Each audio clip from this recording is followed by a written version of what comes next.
반갑습니다, 형님들. 안녕하세요. 자, 이번엔 주말 해외 축구 한번 다뤄보도록 하겠습니다. 글쎄, 이번 일단은 토요일자 해외 축구는 사실 뭐 기록상으로 그렇게 많이 보이는 건 없는 것 같아요. 저는 이런저런 뭐 고배당 같은 것들 조금 노릴 만한 주간이 아닌가 뭐 그 정도 생각입니다. 이번에 이제 또 경기가 되게 많아가지고 핸디값이 이제 1밖에 없거든요. 뭐 2마인이나 뭐 3마인 이런 뭐 대규모의 핸승 같은 것들 그런 것들이 없기 때문에 좀 제한적이기도 합니다. 그래서 뭐 볼만한 경기는 뭐 1마인 같은 거 때려야 되고 좀 애매한 경기들은 이렇게 고배당을 볼 생각인데 제가 원래부터 뭐 고배당을 선호하기도 하니까 그런 점들도 같이 좀 참고해 주시면 좋을 것 같고요.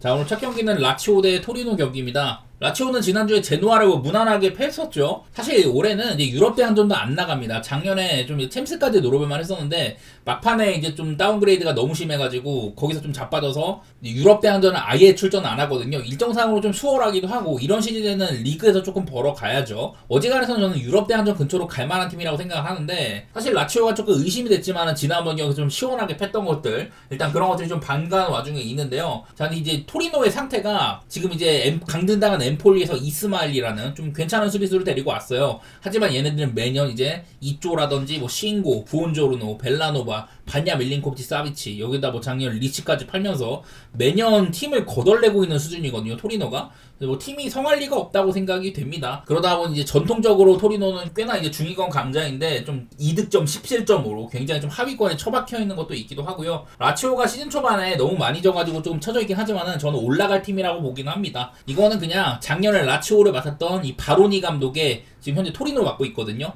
자기를 자르는 이런 팀에 대한 복수심 정도 그 정도가 변수일 거라고 보는데 저는 뭐 라치오 쪽을 좋게 보는 매치가 될 것 같아요. 다음으로는 파르마 대 레체 경기입니다. 홈에서 이제 토리노를 잡고 파르마가 첫 승을 신고를 했었죠. 그리고 이제 레체는 볼로냐한테 좀 끌려가다가 막판에 이 08년생 카르마다의 극장 동점골 이제 밀란에서 임대 온 선수예요. 되게 어린 친구고 촉망받는 그런 선수인데 어쨌든 뭐 1부 리그 득점골을 굉장히 어린 나이에 넣은 셈입니다. 그것도 이제 극장 동점골로 그냥 이거는 다른 것보다도 뭐 둘 다 이렇게 현재 리그에서는 뭐 3득점 6실점 4득점 17점인데 레체가 지금 꼴찌에 처박혀 있잖아요. 아직까지도 뭐 승리가 없는 모습이긴 하다. 사실은 근데 얘네가 지금 이제 올 시즌 초반에는 좀 점수도 많이 안 나고 뭐 이러고 있긴 한데 원래 작년 생각하면은 좀 이제 파르마 같은 경우는 좀 오바팀이거든요. 그래서 이런 부분들이 조금 맛이 없지 않나 개인적으로 뭐 그런 생각이 드네요. 파르마도 얘네들도 애들도 상당히 많이 팔았고 둘 다 작년에 비해서 이제 좀 이런 인적 자원들이 많이 좀 이탈한 그런 상황처럼 보이거든요. 여지껏 맞대결 상으로도 뭐 1부 리그나 2부 리그에서도 꽤나 이렇게 좀 점수가 많이 났던 것들 이런 것들 때문에 마냥 얘네 경기는 언더보긴 조금 힘든 느낌이 있네요. 그렇다고 오바도 의심이 되고. 다음은 이제 인터밀란 대 크레모네세입니다. 인터밀란은 챔스를 뛰고 왔었죠. 뭐 스쿼드 뎁스는 그대로입니다. 키부 감독의 뭐 특이사항 같은 것도 별로 없는 것 같아요. 사실 시모네 인자기 감독 시절이랑 아주 뭐 큰 차이가 지금까지는 뭐 실점으로 좀 드러나긴 했는데 그렇다고 공격에서 뭐 빵꾸 나는 모습은 잘 안 보이긴 하거든요. 점차 괜찮아지고 있다 이런 정도고 그리고 크레모네세는 지난번에 이제 코모랑도 비겼었습니다. 아직까지 얘네들이 이제 무패 행진 달리고 있어요. 얘네들의 이제 멤버 같은 것들 뜯어보면 이제 선발상으로도 원래 이제 골키퍼의 아우데로 골키퍼인데 지금 여기 이제 노장이 실베스트리가 나와 있네요. 이 이외에도 뭐 이제 워렌 본도라든지 프랑코 바스케스, 밀란에서 임대온 테라치아노, 뭐 사르미엔토, 나폴리에서 임대온 제르빈, 바디 같은 이런 뭐 노장이나 망한 유망주. 그래도 승격팀 중에서는 네임밸류가 좀 있는 놈들이 몇 명 있거든요. 좀 이제 여태까지는 좀 아우데로 골키퍼의 선방쇼가 돋보였었는데 무난하게 흐른다면 인터밀란이 큰 변수는 없을 거라고 보이기는 합니다. 지난 30년 동안 이제 크레모네세의 이제 두 번째 1부 리그 시즌이거든요. 그러다 보니까 맞대결 상으로도 크게 볼 건 없고 옛날에 이제 뭐 92년도 이때 한번 크레모네세가 이겨본 적이 있다고 합니다만은 역대 14승 5무 1패로 인터밀란의 우세가 컸다. 뭐 그 정도 생각하면은 무난히 인터밀란을 볼만한 것 같습니다. 저는 딱히 지금 인터밀란이 나쁘다고 생각은 안 들더라고요. 자, 다음은 이제 아탈란타 대 코모인데요. 작년에 이제 1승 1패를 주고 받았었죠. 뭐 코모가 얘네들이 이제 인도네시아 재벌이 좀 팀을 구단주로 있다 이러면서 많은 투자라든지 그리고 세스크 파브레가스 감독의 지도력이 좋아가지고 좀 기대치를 많이 받은 것 대비 성적이 그렇게 잘 나오고 있진 않아요. 지금은 둘 다 사실은 뭐 현대적인 이런 전술 접근법을 취하는 팀인데 최근 폼으로는 그래도 아탈란타가 조금 회복세인 것 같고 코모는 생각보다 못 나가는 느낌이긴 합니다. 근데 이 경기는 이 아탈란타의 부상이 너무 심한 것 같아요. 일단은 이제 주장의 마르텐 더룬이 경고 누적으로 못 나온 점이 있기도 하고 이 루크먼이 약간 태업성으로 못 나오는 와중에 이 술레마나가 참 돌격 대장인데 이 친구도 부상이 좀 있다고 합니다. 그리고 CDK 작년에 루크먼이랑 뭐 CDK랑 같이 투톱으로 아주 잘했던 선수죠. 기복이 있었지만은 이 친구도 없는 거는 일단은 득점에 조금 영향이 있을 수 있다. 뭐 벨라노바라든지 코스누, 히엔, 스칼비니 전부 다 뭐 준주전급 내지 주전급 이런 수비 자원들인데 부상이 상당히 많아요. 이외에도 콜라시나치도 장기 부상이기도 해가지고 이 아탈란타의 수비가 조금 박살이 났다. 잘레스키도 왼쪽 윙백인데 얘도 아마 못 나올 것 같고, 그래서 이게 너무 아탈란타의 부상이 좀 심하다는 게 있기는 하거든요. 그래서 원래라면은 뭐 코모의 프랜사이드를 봐야 되는데 얘네들이 축구 요즘 하는 꼬라지를 보면은 그렇게 좀 마음도 안 가. 아탈란타의 이게 주중 챔스 라인업인데 여기도 뭐 루크먼이 뛰기도 했었고요. 사실 이 정도면은 크게 뭐 흠잡을 정도는 아니기는 해요. 어쨌든 아탈란타가 뭐 안 돌아갈 정도까지는 아닐 거다. 여기는 뭐 아하노르 같이 되게 어린 선수들을 잘해주고 있기도 하고, 가끔 이제 매년 아탈란타 땜빵 한 명씩 하는데 뭐 베르나스코니도 그 정도는 해주고 있는 것 같기도 하고요. 중원에 데른 대신에 파사리치 끼우고 공미 자리에 뭐 사무리치 나오고 이러면 얼추 뭐 땜빵은 될 걸로 보이긴 합니다. 한마디로 어느 쪽을 보기에도 크게 맛은 없다. 뭐 그 정도 느낌이네요. 자, 다음 이제 지로나 대 발렌시아인데, 자, 지로나는 지금 리그에서 시즌 무승입니다. 개판이죠. 근데 발렌시아도 지난번 이제 오비에 도전이 폭우로 하루 밀려가지고 휴식일이 살짝 부족한 상태이긴 합니다. 주중 경기였는데 그게 하루 밀리는 바람에 이제 텀이 좀 짧은 셈이죠. 그래서 거의 뭐 챔피언스 리그를 뛰고 온 팀들만큼 이렇게 못 쉬었는데, 근데 이제 그 레알 오비에도한테 37년 만에 메스타에서 저번에 졌었습니다. 그만큼 둘 다 뭐 어느 한쪽이 잘한다고 볼 건 없는 것 같아요. 이런 상황이어서 둘 다 뭐 개판이기도 하고, 현재 뭐 이제 리그 순위상으로도 둘 다 상당히 아래쪽에 있다. 특히나 지로나는 시즌 무승으로 3득점 16실점 그냥 아예 개차반이거든요. 뭐 오늘 그나마 홈빨이라는 게 있긴 하지만은 뭐 발렌시아는 지금 현재 득점 페이스 상으로는 아주 나쁜 평가는 아니긴 한데, 그렇다고 얘네들도 뭐 미들놈도 아니고 저는 그냥 적당히 뭐 무승부 정도만 생각 중인데, 한편으로는 뭐 언더 같은 거 발렌시아의 프렌도 좀 생각이 나지만 워낙에 그건 지로나가 못해서 그런 거고 그 정도 생각 중입니다. 다음은 이제 빌바오 대 마요르카인데요. 둘 다 이제 홈발이 세기로 유명한 팀들이에요.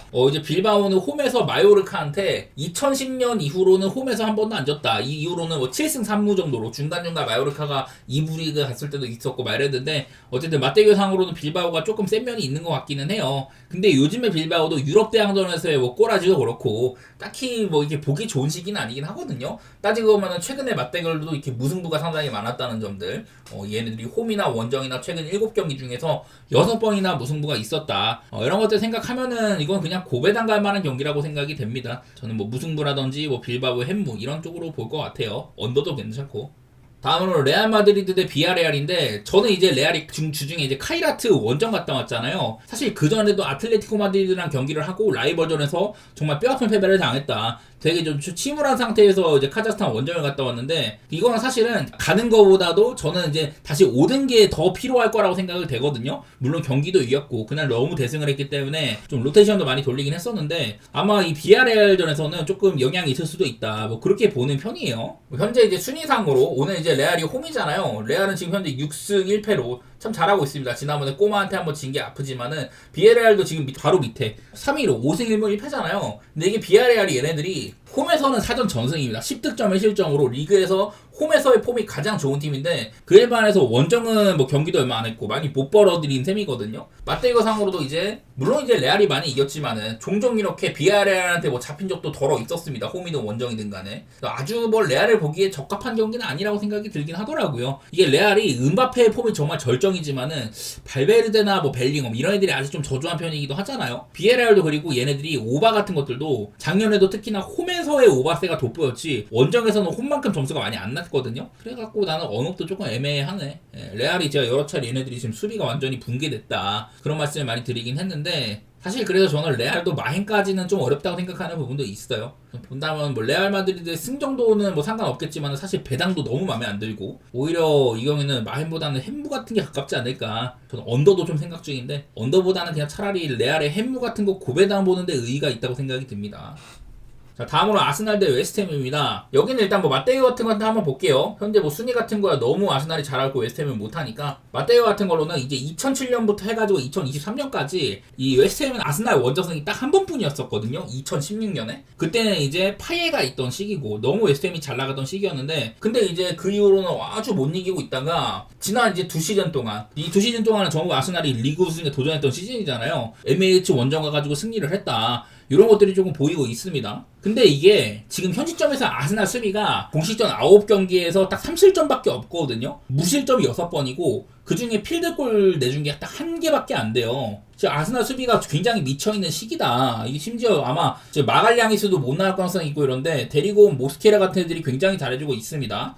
위리엘 팀버도 지금 건강하게 잘 뛰고 있고 칼라피오리도 그렇고 이게 앞선에 이제 수비맨디 하면서 조금 커 보이기도 하고요. 그냥 거슬리는 거라면은 지난 2시즌 동안 웨스트햄이 원래는 처발렸었는데 아스날 원정 몇 번 잡았던 거 그뿐인 것 같거든요. 뭐 이런 것들 차치를 하더라도 그냥 당장에 올 시즌 아스날을 여전히 잘하고 있고 안 풀릴 때도 세트피스 한 방 같은 득점 루트가 있는 팀이기도 하고요.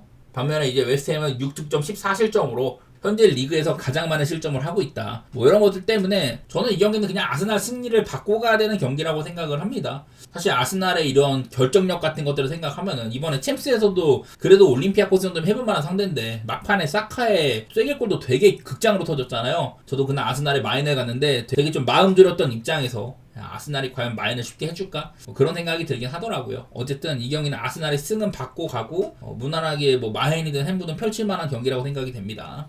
자, 그리고 마지막으로 첼시 대 리버풀 맞대결입니다. 여기는 이제 제가 맞대결상으로 맨날 말씀드리는 게 무승부가 굉장히 많다. 자, 얘네들이 7번 연속으로 무승부가 터졌던 것들이 있었습니다. 그 전까지 첼시가 이제 맞대결 상으로 8무 2패로 무려 이제 10경기 동안 연속으로 승리가 없었는데 작년에 이제 이미 리버풀이 우승을 확정을 지었었고 그때 이제 첼시가 홈에서 조금 편한 경기를 했었거든요. 이러고선 첼시는 챔스를 수상을 했었는데 뭐 이번에는 둘 다 뭐 챔피언스 리그도 뛰고 왔고 현재 리그에서의 폼도 되게 좀 간당간당한 면들이 있잖아요. 리버풀도 한창 잘하다가 크페르한테 한번 발목을 잡혔었고 첼시는 최근에 이제 3경기 동안 승리가 없는 편이기도 합니다. 더구나 또 리버풀은 극장골로 이런 한정차 승부들도 굉장히 많은 면들이 있잖아요. 그러다 보니까 어떤 결과가 나와도 이상하지 않다 이렇게 보는 경기인데 어쨌든 기록상으로는 뭐 무승부가 조금 맛있는 매치이지 않나. 여기다가 저는 뭐 첼시가 프렌을 받았다고 할지라도 그렇게 맛있다고 보진 않아요. 오히려 볼 거면 리버풀 햄물을 보지 저는 굳이 첼시를 선택하고 싶진 않아가지고 그냥 고배당 쪽으로 무승부라든지 리버풀의 햄물 그 정도 생각해 보도록 하겠습니다. 자, 그래서 오늘도 이렇게 뭐 축구 몇 개 살펴봤는데요. 기록상으로 그렇게 많이 말씀드릴 것도 없었고 저희한테 주어진 게 이게 핸디값이 한 개밖에 안 되다 보니까 뭐 1마행 맛없는 배당을 가던지 아니면은 뭐 고배당을 노리던지 이렇게 해야 될 것 같은데 개인적으로 이번 주간은 그냥 고배당 같은 거 보는 게 꽤나 의미가 있는 그런 회차처럼 보이긴 하거든요. 강팀들이 챔스를 치르고 왔다 뭐 이런 것들도 많이 있고 해가지고 뭐 이 정도 말씀 드려보도록 하겠습니다. 네, 이제 또 뭐 추석 연휴가 시작이 되는데 여러분도 연휴 잘 보내시고 오늘도 봐주셔서 감사드립니다.